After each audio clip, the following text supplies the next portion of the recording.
Good morning children. आज हम लोग इंटीजर्स पार्ट के एक्सरसाइज 1 को करेंगे, जिसमें आपको क्या करना है, डिवाइड करना है। यानी एक्सरसाइज 1C नहीं, ये चैप्टर है जो बचे हुए पार्ट थे इंटीजर्स के, वो हैं इंटीजर्स के बचे हुए पार्ट्स को हम लोग कर रहे हैं।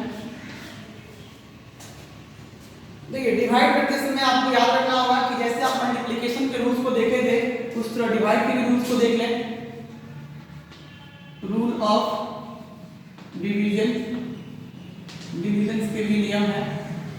यानी ये पहला है कि आप किसी प्लस इंटीजर को डिवाइड करते हैं प्लस इंटीजर से तो ऑलवेज प्लस आंसर आता है, यानी पॉजिटिव ही आंसर आता है। जैसे एज फॉर एग्जांपल से आप देख लें कि हमने 15 प्लस के लिए और डिवाइड कर दिए किससे, 5 से, तो ऑलवेज एक पॉजिटिव नंबर ही आ रहा है, वो है 3।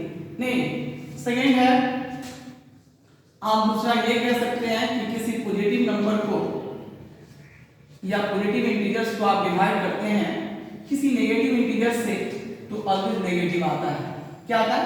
नेगेटिव आता है। इसका मतलब है कि आप ये कह सकते हैं कि जब भी पॉजिटिव हो या नेगेटिव या पॉजिटिव, तो वो नेगेटिव ही आता है। एग्जांपल देखें, यहाँ पे मैं 20 प्लस का लिया और डिवाइड किससे किया, मैंने -5 से डिवाइड कर दिया। अब -5 से डिवाइड करेंगे, इसका मतलब है कि वो नेगेटिव ही आंसर आएगा। तो ये हो गया 25, यानी 20 और डिवाइडेड हो गया -5 इज इक्वल टू क्या आ जाएगा, -4। क्या आ जाएगा? -4। तो नेगेटिव आंसर आएगा आपका। तीसरा क्या है, आप थर्ड नंबर में देख लें कि इसका भी रूल्स जैसे मल्टीप्लिकेशन के चलते हैं सेम है, डिवीजन के लिए भी चलते हैं। थर्ड में है, किसी नेगेटिव इंटीजर्स को आप डिवाइड करें पॉजिटिव इंटीजर से तो ऑलवेज आप क्या पाएंगे, नेगेटिव ही पाएंगे। जैसे एग्जांपल के लिए है कि -25 को डिवाइड कर रहे हैं किससे, 5 से, तो यहाँ पे आपको क्या मिलेगा, 5 5 जा 25 और वो नेगेटिव 5 मिलेगा। क्लियर?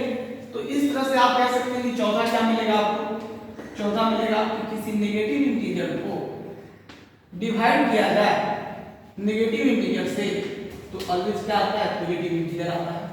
जैसे एग्जांपल के रूप में देखें, यहाँ पे -35 है और हम डिवाइड कर देते हैं -7 से, तो इज इक्वल टू क्या आ जाएगा, -35 और बाई क्या आ गया, -7।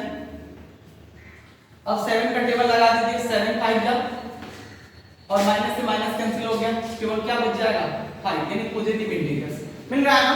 तो आप ये कह सकते हैं कि जब साइन सेम हो तो पॉजिटिव आता है, यहाँ भी प्लस है तो पॉजिटिव, यहाँ भी माइनस आता है तो पॉजिटिव। इसका मतलब साइन सेम रहेगा तो डिवाइड में उसका हमेशा डिवाइड करते समय उसका साइन सेम आ जाएगा, यानी पॉजिटिव ही आएगा। और इस पॉजिटिव, लेकिन डिफरेंट साइन हो, एक नेगेटिव एक पॉजिटिव, एक पॉजिटिव एक नेगेटिव, एक नेगेटिव एक पॉजिटिव रहे तो हम कह सकते हैं कि उसका साइन हमेशा नेगेटिव आएगा। इस तरह से पहला क्वेश्चन आप देखें, ये रूल था डिवीजन का। इस पे आधारित आप एक्सरसाइज 1C का पहला नंबर क्वेश्चन देखें। 1C का पहला नंबर क्वेश्चन में पहला का पहला देखें, 1 के 1 को देखना है। यानी बोलता क्या है कि 65 बाई -30। इसका मतलब क्या है कि आपके पास दिया हुआ दो नंबर है, एक तो पॉजिटिव है और एक नेगेटिव है, एक पॉजिटिव और एक नेगेटिव है। तो हमने बोला था कि जब डिफरेंट साइन हो तो आंसर किस में आता है, नेगेटिव में आता है। इसका मतलब इसका आंसर किस में आने वाला है, नेगेटिव में। तो एक बार पहले आप लिख लें कि 65 डिवाइडेड -30, इसको आप क्या लिख सकते हैं, इज इक्वल टू 65 डिवाइडेड -30। और 13 का टेबल कितना टाइम्स, 5 टाइम्स, तो ये 5 टाइम्स में आ जाता है 65 आता है ना, 13 5 या 65। और यहाँ पे आपका क्या मिल गया, 5 बाई -1। तो आप जानते हैं कि -1 नीचे नहीं रह सकता है, तो आप इसमें क्या कर सकते हैं, -1 से ऊपर नीचे मल्टीप्लाई कर दें, नहीं तो आपका यहाँ से मिल जाएगा -5 और नीचे आएगा 1 1। तो 1 से किसी नंबर को डिवाइड करने पर सेम नंबर ही मिलता है और वो आंसर क्या है आपके पास, हाइट आ गई। नहीं, तो इस तरह से आपने देखा पहला क्वेश्चन। इसमें आप क्वेश्चन नंबर ये भी देख सकते हैं, पहला का आप क्वेश्चन देख रहे हैं 8 नंबर जो 1 से है। 8 नंबर क्वेश्चन में क्या बोला गया है, -36 बाय -1। अब आप तो देख रहे हैं कि दोनों इंटीजर नेगेटिव है, ये भी नेगेटिव है, ये भी नेगेटिव है। तो जब दो नेगेटिव इंटीजर्स हैं यानी सेम साइन है, साइन क्या है, सेम है, तो आप कह सकते हैं कि ऑलवेज पॉजिटिव आंसर होगा ना, पॉजिटिव। तो आप कैसे लिखेंगे इसको, एक बार ऐसे लिखेंगे कि -36 डिवाइडेड -1 है ना।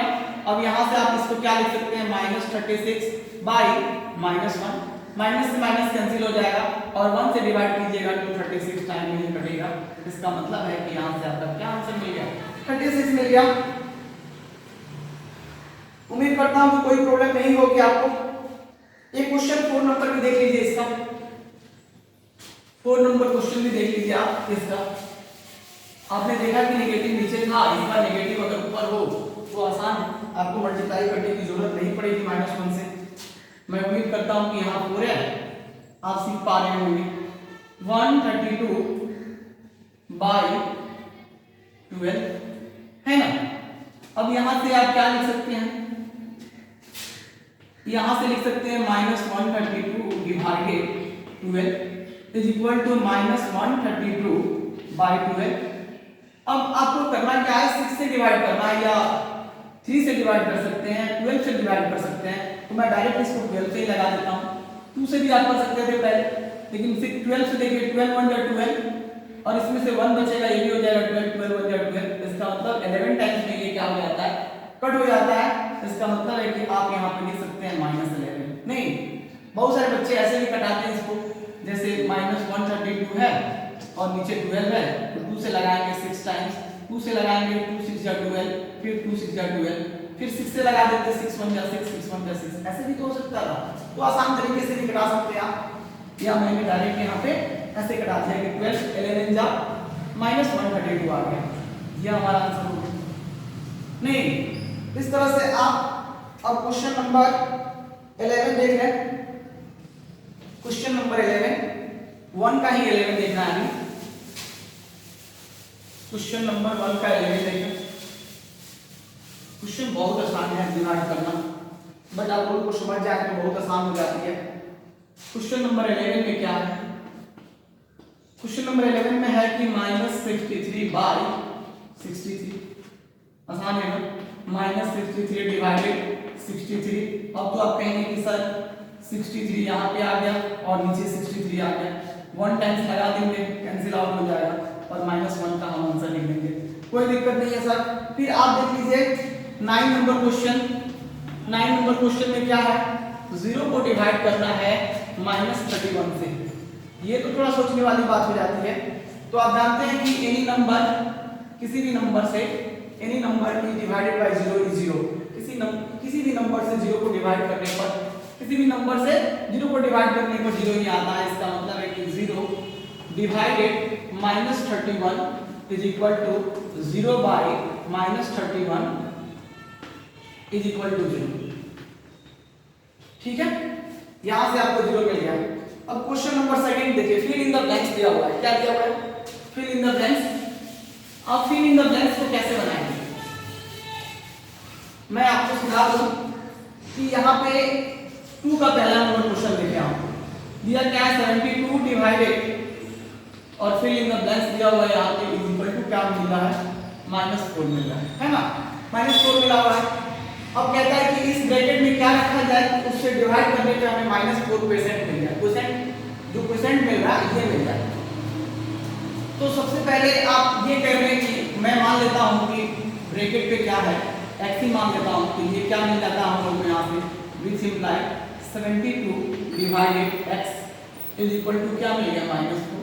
नहीं, अब आप इसको क्या लिख सकते हैं, यहाँ से ये डिवाइड में तो जाने क्या हो जाता है, मल्टीप्लाई में हो जाएगा, तो 72 is equal to -4 into x मिल गया।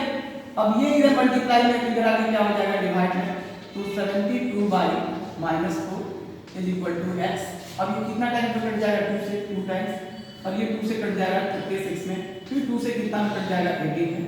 वही बात याद है आपको x का वैल्यू किसके इक्वल, तो 18 बाई -1। मैंने बोला था कि माइनस को नीचे नहीं रखना है, इसलिए आप -1 से ऊपर भी मल्टीप्लाई कर दें, -1 से नीचे भी मल्टीप्लाई कर दें, और आपका यहाँ पे आंसर आ जाएगा 18/1 इज इक्वल टू 18। नहीं, ये आपका आंसर है। अब ये माइनस का 18 हो गया ना, ये माइनस का 18 हो गया, तो ये भी माइनस का 18 हो जाएगा, क्योंकि माइनस माइनस इसको प्लस कर दिया, ये प्लस माइनस माइनस ही रहेगा, तो -18 हो गया। इसका मतलब है कि इस फिल इन द ब्लैंक्स में आप क्या करेंगे, -18 रख दिया जाए, -18, तो अब वो क्या पार्ट हम लोग को मिल सकता है, परसेंट मिल सकता है। मैं उम्मीद करता हूं कि आप लोग सारे क्वेश्चन कर सकते हैं, लेकिन एक और क्वेश्चन आपको देख लीजिए, कौन सा, 4 नंबर क्वेश्चन इसका, क्वेश्चन नंबर 4 देखिए, इसी का क्वेश्चन नंबर 4 देखना आपको, मैं मिटा ही देता हूं टोटल। क्वेश्चन नंबर 4 देखिए, 2 का 4,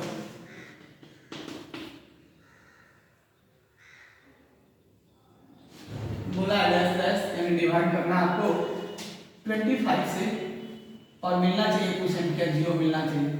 अब बात आती है कि 0 से आप कैसे लाएंगे 0 इसमें, तो यहाँ पे आ जाता है कि मान लेते हैं कि हम इसको कि ये x के इक्वल है, यानी अब x को हम डिवाइड कर रहे हैं किससे, 25 से, तो हमें क्या मिल रहा है, 0 मिल रहा है। इसका मतलब क्या है कि आप ये बात कह सकते हैं यहाँ से कि x बाई 25 किसके इक्वल है, 0 के इक्वल है। ये डिवाइड में तो जाकर क्या हो जाता है, मल्टीप्लाई, तो x इक्वल टू क्या हो जाएगा 25 इंटू 0, नहीं, क्योंकि ये डिवाइड में तो मल्टीप्लाई में हो गया, और any number is multiplied by 0 is 0, so x equal to क्या आ जाएगा, x इक्वल टू आपको मिलेगा 0, x इक्वल टू क्या मिल गया 0। आप ये कह सकते हैं कि ये 0 जो है, अगर हम इसमें रख दें तो 0 को डिवाइड करने पर भी क्या मिल जाता है, any number is divided by 0 is 0 होता नहीं, यानी आपको मिल गया कि 0 को किसी भी नंबर से डिवाइड करते हैं आप, किसी भी नंबर से, तो वो 0 होता है, तो साइन 0 ही मिलता है। और यहां से आप देख लीजिए कि हम कैसे उस 0 को ला सकते हैं। अब क्वेश्चन नंबर 11 देख लीजिए, इसी का 11 यानी 2 का 11 चल रहा है। ये 2 के 11 में आपके पास क्या है, 1 डिवाइडेड है डैश डैश, और यहां प्राप्त करना है क्या, -1। तो आप जानते हैं कि 1 तभी आ सकता है जब 1 को 1 से ही डिवाइड किया जाए, 1 तभी आ सकता है जब 1 को 1 से ही डिवाइड किया जाए। मैं कुछ देर के लिए इस माइनस को हटा लेता हूं, तो 1 बचेगा, और ये 1 है, तो 1 को किस से डिवाइड किया जाए तो 1 आएगा, तो हम कह सकते हैं कि 1 से ही डिवाइड कर सकते हैं, तो इसका मतलब यहाँ 1 आना निश्चित है। आ गया 1। अब हमको एक नेगेटिव चाहिए, तो ये तो नेगेटिव में है नहीं, तो इसी में हम क्या लगा देते हैं नेगेटिव, तो वो आंसर क्या हो जाएगा -1, जो इसको डिवाइड कर सकता है। आसान है ना, आप समझ लिए। नहीं समझे होंगे तो ऐसे आप 1 डिवाइडेड x इक्वल टू क्या लिख सकते थे, -1। अब यहाँ से 1 बाई x आता इक्वल टू -1।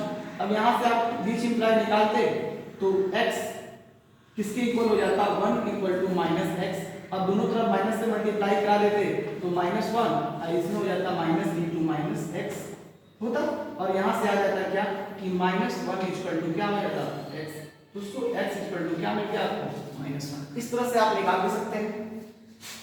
4 नंबर क्वेश्चन क्या है, राइट द ट्रू और फॉल्स बताना है। पहला देखिए आप, थर्ड का पहला देखिए कि ट्रू है कि फॉल्स है, कैसे पता करेंगे आप, ये ट्रू और फॉल्स पता करने। देखिए थर्ड नंबर में आपको ट्रू और फॉल्स बताना है, तो देखिए ट्रू और फॉल्स कैसे बताएंगे। थर्ड का पहला नंबर क्वेश्चन आप देख लीजिए, क्या है 0 डिवाइडेड -4 है कि नहीं है। अब हम कह देंगे कि इसको क्या लिख सकते हैं, 0 बाई -4 लिख सकते हैं, और ऊपर 0 है, नीचे कोई भी नंबर हो तो डिवाइड करने पे 0 ही आता है। तो क्या ये 0 के इक्वल है, आपसे पूछा भी जा रहा था क्या ये 0 के इक्वल है, तो हमने इसको सॉल्व किया और ये 0 के इक्वल मिल गया। इसका मतलब है कि ये स्टेटमेंट क्या है, ट्रू है, यानी पहला आपको ट्रू मिल गया। सेकंड नंबर में क्या बोला हुआ है आपको, सेकंड में बोला है कि -6 है और इसको डिवाइड किया जा रहा है 0 से, तो क्या 0 आता है। तो आप जानते हैं कि any number is divided by 0 is not defined. किसी भी नंबर को 0 से जब डिफाइन किया जाता है तो डिवाइड किया जाता है तो वो नॉट डिफाइंड में आता है। इसका मतलब है कि -6 equal bye 0 is not defined. या आप लिख सकते हैं कि नॉट डिफाइंड। जब ये डिफाइन ही नहीं है तो क्या वो 0 के बराबर होगा? क्या वो 0 के बराबर होगा? तो नहीं हो सकता है, नॉट डिफाइंड है। तो ये स्टेटमेंट क्या मिल जाता है? फॉल्स मिल जाता है। तो हम कह सकते हैं कि दिया हुआ फॉल्स है। इस तरह से आप 6 नंबर क्वेश्चन भी देख लें। इसी का 6 नंबर क्वेश्चन में क्या दिया हुआ है? -9 डिवाइडेड -1 इक्वल टू दिया हुआ है 9। क्या ये सही है या गलत? इसको भी आप देख सकते हैं कि सही है कि नहीं। तो आप एक बार चेक कर लें। चेक करने के लिए क्या कर सकते हैं आप? एक बार इसको यहां से लिख सकते हैं -9 बाई -1। माइनस से माइनस कैंसिल हो जाएगा और यहां से क्या हो जाएगा? 1 से लगाएगा तो 9 ही आएगा। इसका मतलब है कि ये आ गया आपके पास 9। तो ये दिया गया नंबर तो ट्रू है ना, तो हम ये कह सकते हैं कि यहां से ये मिलता है नहीं, अर्थात ये क्या मिल गया आपको? ट्रू मिल गया। ठीक है, यहाँ पे आप लोगों का 1C भी कंप्लीट होता है नहीं। ये नेक्स्ट वीडियो में अगला चैप्टर देखेंगे।